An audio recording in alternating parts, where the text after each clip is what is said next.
आज गृह मंत्री जी के कर कमलों से यहाँ निश्चित रूप से संपन्न हो रहा है। जिनका गृह प्रवेश होगा, मैं उनको हृदय से बहुत बहुत बधाई इस मौके पर देना चाहता हूँ और मैं गृह मंत्री जी को प्रार्थना जरूर करना चाहता हूँ।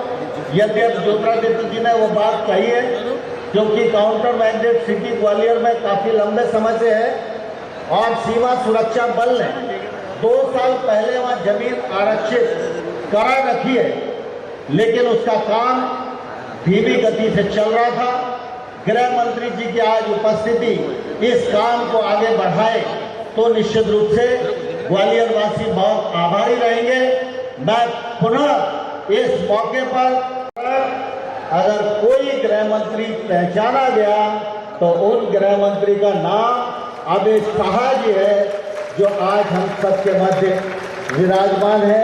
इसलिए भी हम सब निश्चित रूप से गौरवान्वित हैं। माननीय अमित शाह जी का राजनीतिक जीवन बहुत ही संघर्षों से भरा रहा है। वो जुझारू भी है, कल्पनाशील भी है, सृजनकारी भी है, रचनात्मक भी है और परिणाम देने के लिए हमेशा प्रतिबद्ध रहते हैं। उसी का परिणाम है कि हमारे वैसे यहाँ हजारों लोग बैठे जिनने जब अपनी आंखें सार्वजनिक जीवन में खोली तो हम एक ही नारा लगाते थे, जहां हुए बलिदान मुखर्जी वो कश्मीर हमारा है और धारा 370 समाप्त करो, ये मांग हम सब लोगों की जबान पर हमेशा रहती थी। लेकिन हमेशा देश के लोगों को भी लगता था, राजनीति में काम करने वालों को भी लगता था कि यह सिर्फ नारा है, यह कभी पूरा नहीं होगा। लेकिन आज हम गौरव के साथ कह सकते हैं, प्रधानमंत्री नरेंद्र मोदी जी की दूरदृष्टि और साहसिक व्यक्तित्व के परिणाम स्वरूप, अमित शाह जी के प्रयत्नों के परिणाम स्वरूप आज धारा 370 देश से समाप्त हो गई है और कश्मीर के मामले में जो हमारा स्टैंड था वो स्टैंड निश्चित रूप से भारतीय जनता पार्टी के कार्यकर्ताओं ने पूरा किया है। आज ग्वालियर में राजमाता विजयाराजे सिंधिया जो टर्मिनल छोटी अवस्था में बना था, आज उसका विस्तारीकरण का शिलान्यास माननीय गृह मंत्री जी के कर कमलों से हुआ है।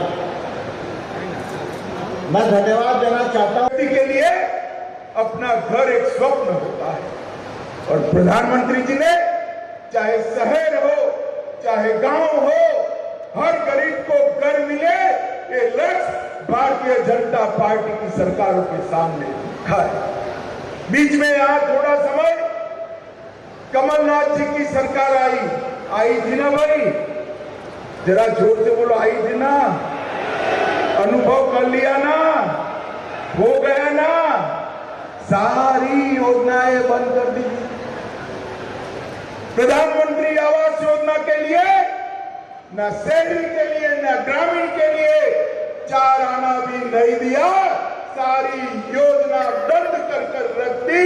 फिर से शिवराज जी मुख्यमंत्री बने और आज योजना अपनी पटरी पर चढ़ गई। मैंने आते ही शिवराज जी को कहा, शिवराज जी उन्होंने जो किया वो किया, ये सारी योजनाएं थोड़ी पीछे पड़ गई है, क्या करोगे? उन्होंने कहा, मोदी जी ने कहा है द्रुत गति से करना है, तेज गति से करना है और जो नुकसान हुआ है वो भरपाई कर 24 के पहले लक्ष्य पूरा कर देना है। इसी तरह यहां से चंबल की नदी जा रही है भाई, ग्वालियर चंबल संभाग से ही लाखों करोड़ों गैलन पानी यहां से जमुना जी में, जमुना से गंगा जी में, गंगा जी से बंगाल तक जाता है, मगर यहां हर घर में पानी नहीं पहुंचता। प्रधानमंत्री जी ने एक योजना बनाई, हर घर नल से जल, गरीब से गरीब व्यक्ति के घर में नल से जल पहुंचाने का कार्यक्रम किया। उसको भी कमलनाथ जी ने बंद कर दिया। थोड़ा लेट हो गया मगर शिवराज जी ने उसको चालू किया और लगभग 4200 करोड़ के काम अकेले ग्वालियर चंबल संभाग में आज हुए। मित्रों, जो एयरपोर्ट बना है 25,000 वर्ग मीटर का बिल्डिंग कम में और तुरंत ही एक भी बूंद रक्त बहाए बगैर भव्य राम मंदिर का शिलान्यास करने का काम किया है। और अपने जीवन काल में ही हम एक भव्य आकाश को छूने वाला राम मंदिर अयोध्या की वही भूमि पर देख पाएंगे। ये संभव मोदी जी के साथ। शिवराज जी ने कहा कि धारा 370 हट नहीं सकती थी।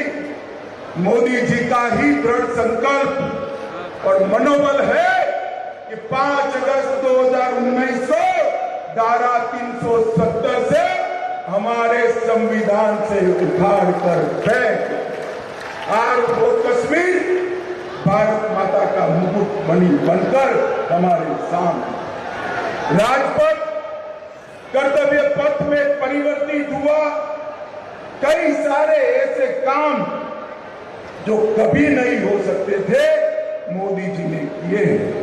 मित्रों, सिविल एविएशन क्षेत्र में भी उड़ान को लाए और आज 2 टायर और 3 टायर के हवाई संपर्क के कारण वहां से 1 करोड़ यात्री हवाई यात्रा कर रहे हैं। ये नरेंद्र चंबल ग्वालियर वालों, आप सभी का 3-3 टीका लग गया है या नहीं लग गया है, वो जरा बताओ। लग गया है नहीं लग गया है? एक पैसा भी देना पड़ा है। इतने बड़े देश में 224 करोड़ टीके लगाने का काम नरेंद्र मोदी जी ने टेक्निक के आधार पर किया, टेक्नोलॉजी के आधार पर किया। और टीका लगाते ही 10 सेकंड में मोदी जी की मुस्कुराती हुई फोटो वाली रिसीप्ट भी आ जाती थी ना भाई। इतना ही नहीं, लगभग 2.5 साल तक देश के हर गरीब को 2.5 साल तक देश के हर गरीब को मुफ्त राशन देने का काम भी नरेंद्र मोदी सरकार है। हर गरीब के गृह एवं सहकारिता मंत्री हमारे परम पूज्य आदरणीय श्री अमित शाह जी, मंच पर आसीन हमारे प्रदेश के यशस्वी मुख्यमंत्री आदरणीय शिवराज सिंह चौहान जी, मंच पर आसीन हमारे ग्वालियर के सपूत और देश के कृषि मंत्री आदरणीय नरेंद्र सिंह तोमर जी, मंच पर आसीन हमारे प्रदेश के अध्यक्ष आदरणीय विष्णुदत्त शर्मा जी, प्रदेश के गृह मंत्री आदरणीय नरोत्तम मिश्रा जी, ग्वालियर के प्रभारी मंत्री आदरणीय तुलसी सिलावट जी, ग्वालियर के सौम्य सांसद आदरणीय विवेक सेजवलकर जी, मंच पर आसीन हमारे समस्त मंत्रीगण,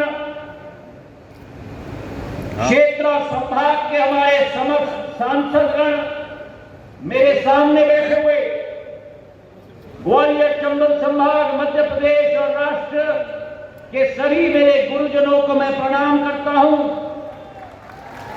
मंच पर आसीन मंत्री, हमारे मार्गदर्शक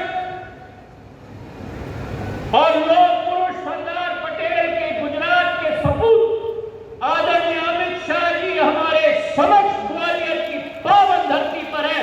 तालियों की गड़गड़ाहट से उनका स्वागत हो। ये ग्वालियर की तालियां नहीं है, मुझे ग्वालियर की तालियां चाहिए। ग्वालियर की तालियों के साथ स्वागत हो। आज तहे दिल से हम उनका धन्यवाद अर्पित करते हैं।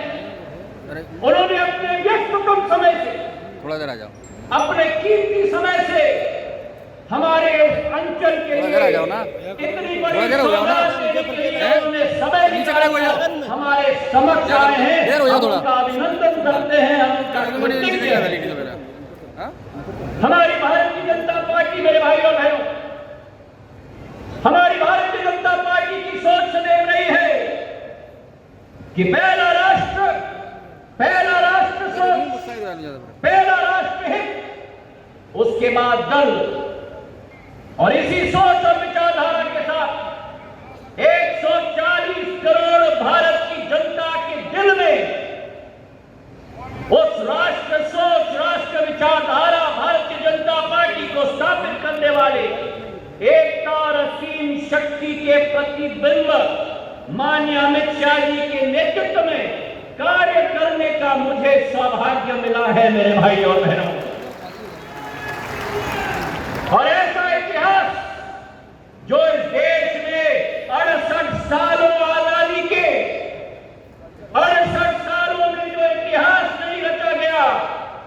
वो आज के दिवस में सरदार पटेल जी के बाद अगर कोई लोक पुरुष गृह मंत्री के रूप में भारत में आज कायम है तो अमित शाह जी के रूप में कायम है मेरे भाई।